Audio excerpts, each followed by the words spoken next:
Alright, so this has been my PC for the last 2+ years now. It's been giving me a ton of headaches. It's time to upgrade today. What's up guys, I'm randomfrankp, and today we have a $4,000 PC build. We'll be saying goodbye to my old rig and building by far the most powerful PC I've ever owned. Let's start it off. First up for my case, I'll be going with the Height Y40. It's a compact ATX form factor, and I love the way it looks personally, with the angled ventilated cutouts and the aquarium glass panels they call it. To really showcase the interior of the build, I think it'll be a great fit on my desk setup, and I did modify it just slightly, which I'll touch on later. Now for the heart of our build, I'm going with the NZXT Z790. This is a newer release from NZXT, and really to further complement the rest of our rig, it all starts with the motherboard. White motherboards are pretty hard to come by as it is, let alone something that looks as clean as this, with the shrouds and panels to hide the ugliness underneath. It is just a perfect addition here, and has enough features and I/O needed for my day-to-day usage. Going right along with that, the much needed upgrade for my current 11900K, which has been just dropping the ball for me lately, is gonna be Intel's i9-13900KS. At 24 cores, 32 threads, clocked up to 6 GHz, the power here is going to immediately be a noticeable jump. Now one modification I'm going to have in my build right off the bat is installing a new CPU frame. As you can see, I'm removing the stock ILM from the motherboard because these just really aren't ideal for the current CPU settings. Installing one of these $8 Thermaltake CPU frames solves the issue of the LGA 1700 socket chips buckling in the center since they're rectangular and not squares like older CPUs. Gamers Nexus did a full video on why these are absolutely necessary if you don't want to take my word for it, and they found that these frames on average can drop your CPU temps 7 degrees Celsius with now the improved contact points with your cooling block. Not bad at all. That's nearly $1 per degree cooler.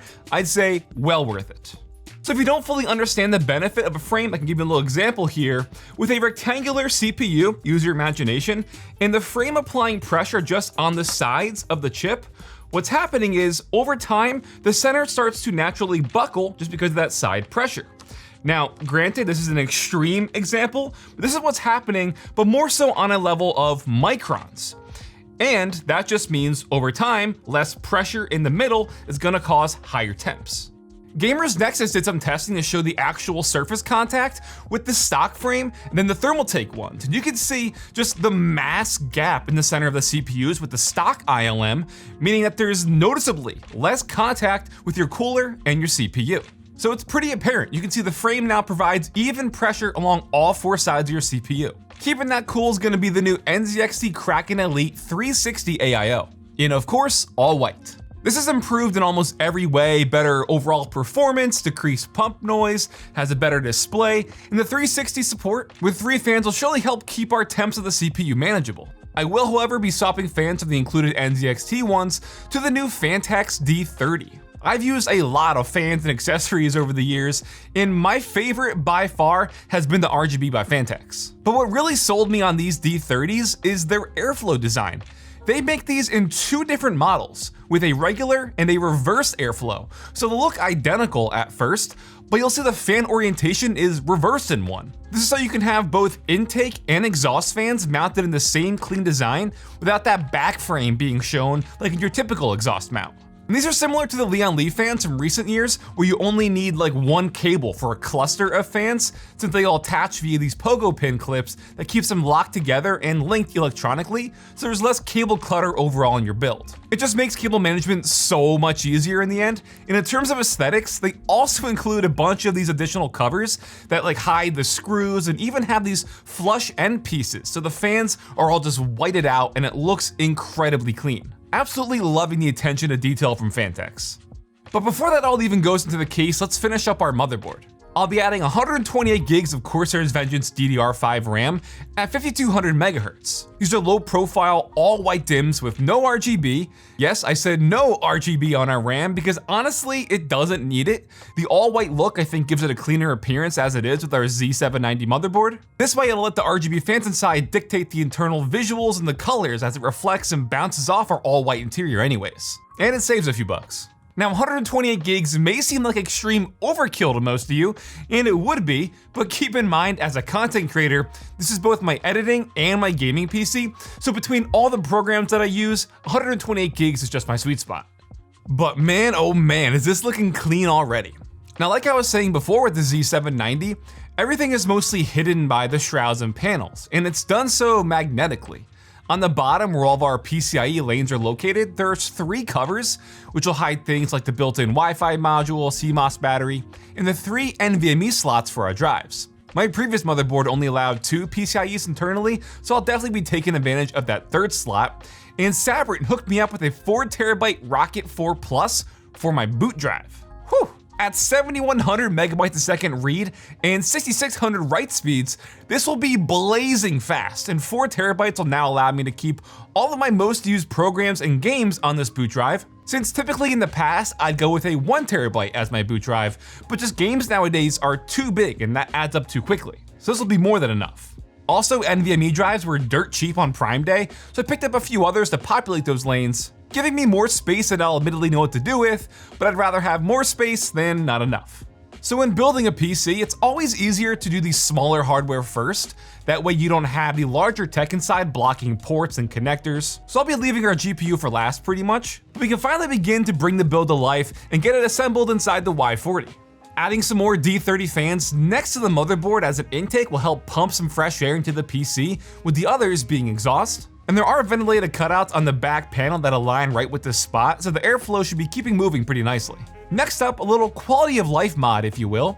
I picked up one of these 90-degree USB 3 connectors. You guys are probably familiar with the awkwardness in getting these to bend because that cable is pretty thick. So depending on your motherboard, they can be mounted on the front or on the side like here. This just helps route that cable out the backside of our build, so it'll be out of sight. Then we get to do my least favorite part, which is mounting our AIO. In the Y40, it actually mounts toward the front glass panel versus being closer to the back of the motherboard. And this admittedly does interfere with the case's exhaust fan since the 360 rad is just too long, so I have that removed for now. But one benefit of this mounting position in this case is that it has cutouts above the motherboard, so you can still access that area when you're building for cables, fan headers, stuff like that versus other builds, where like once your rad is mounted up top, you can forget about plugging anything else up there unless you want to take it back out again. As you can see, the Kraken Elite's cooling block does have pre-applied thermal paste. Then once mounted properly with our CPU frame, it should be giving our build much better temps overall in the end.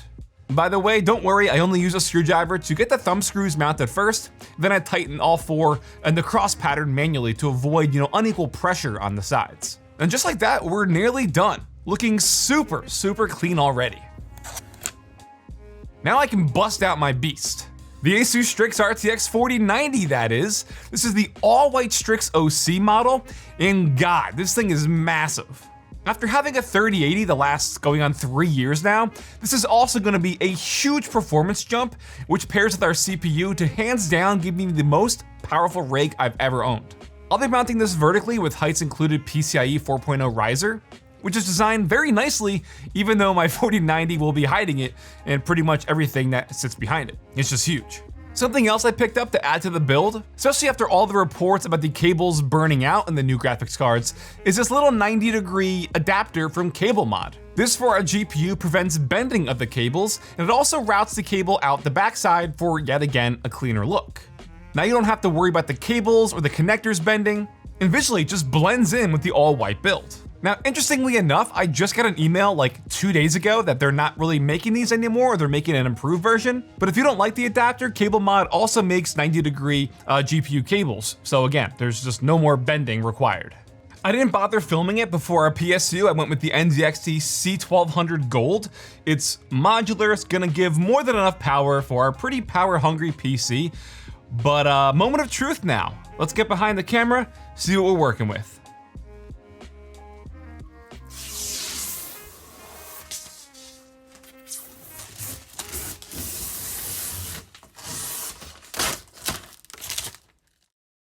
Wow, I butchered that satisfying peel, huh? Damn.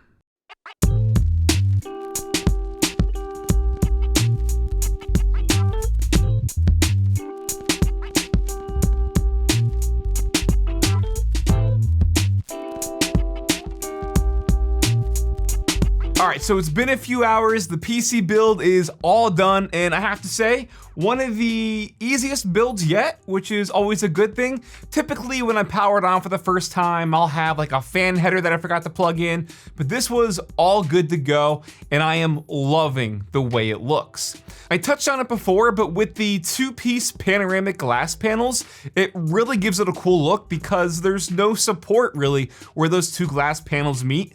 And it does allow for the internals to really be put on display. All right, now let's talk about the entire build in terms of things that I didn't mention or things that I sort of led onto.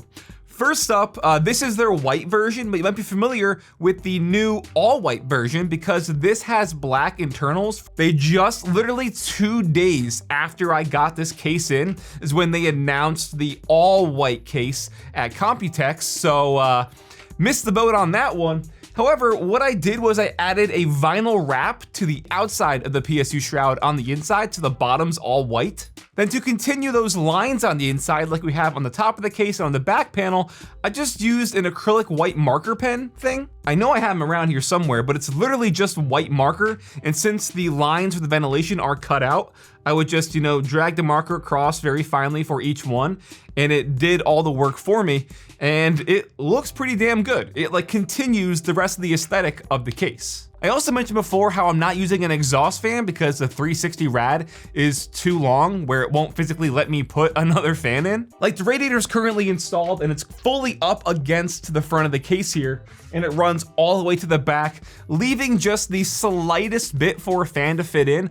Honestly, if the fan was 2 millimeters thinner, it would have fit in. But also, because our graphics card is so large, when it's vertically seated like it is, there's also a clearance issue there. So I'll run some, tests and stuff, do some gaming, see how the temps are. If I need to install an exhaust fan on the outer backside, I could always do that, but I'll do some testing first. One thing I didn't show or even talk about was there's actually an additional fan installed inside the case underneath the PSU shroud, which just funnels in air from the bottom of the case up for the GPU to cool that down a little bit. Again, I didn't get any footage of that, but there is currently another fan installed on the bottom. Some other things, speaking of the GPU, when you first power it on, it obviously has their Asus RGB lighting and stuff. Yeah, doesn't really fit into the all white build that I wanted to go for. And I am dead against ever installing Armory Crate because it's the definition of bloatware. So typically through Armory Crate and their Asus Sync is how you would be able to control all the RGB lighting. However, I found a way around that because, like I said, I didn't want to use their software, so I downloaded Signal RGB, and that now lets me change up the RGB lights on the Asus Strix graphics card without needing any Asus software. I've talked about Signal RGB before. It's very similar to Open RGB, if you're familiar with that. But literally just in the Signal RGB app, I can control all the RGB on my build. If I had, RGB RAM, if there was RGB on the motherboard, my peripherals, it could all be controlled through there. But I'm just controlling the graphics card through there because that's the only thing that's really electronically connected to the motherboard, because the fans that I have, the Fantex D30, I'm actually using an external controller. So that's not even going to my motherboard. I have their external controller on the back of the case. So quickly on the fly, again, without even needing software, I can control all the RGB, all the effects just on the fans. And again, since our the internal of the build is white, it will then just reflect onto everything and give it that sort of glow on the inside. So doing the most that I can without needing unnecessary RGB, that was a big emphasis here, and I think I pulled it off. The only real software reliant piece of hardware is our NZXT Kraken Elite, and that uses NZXT Cam to control the fans and stuff, the pump, as well as the actual display on our AIO. And again, you're probably familiar with the Kraken displays and all that stuff, but the display on here is really impressive, and I love the new additions. They have things you can have an audio visualizer on there. Obviously, you can use it to display different GIFs. You can use GIFs with some of the built-in temperature effects. It's really, really cool. So much you can do with it, and it really does take it to the next level. I'm really just loving the little clock display they have on there. I didn't even know that was a thing. I guess that's one of the new additions. But yeah, having a clock on there is definitely pretty convenient. So between all the possible effects and things to display on there, they have their bases covered. So that's the only real thing that I need software for.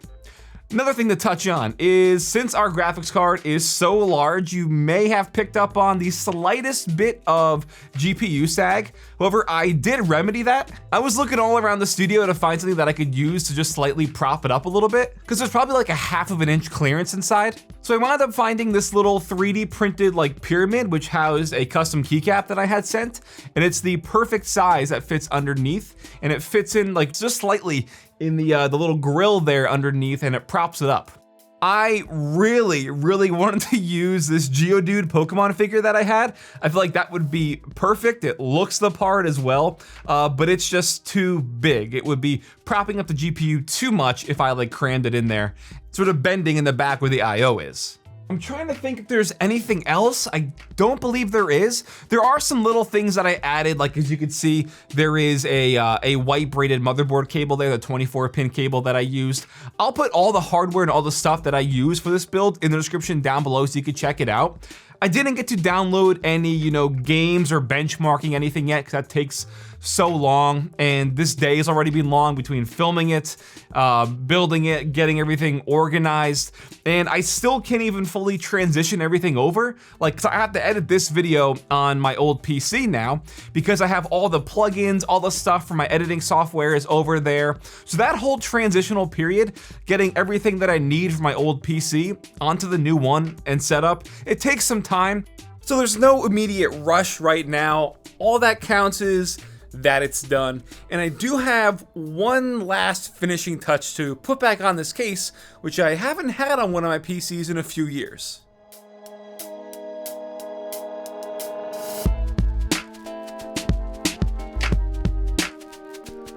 So, all right, guys, I think that wraps it up for today.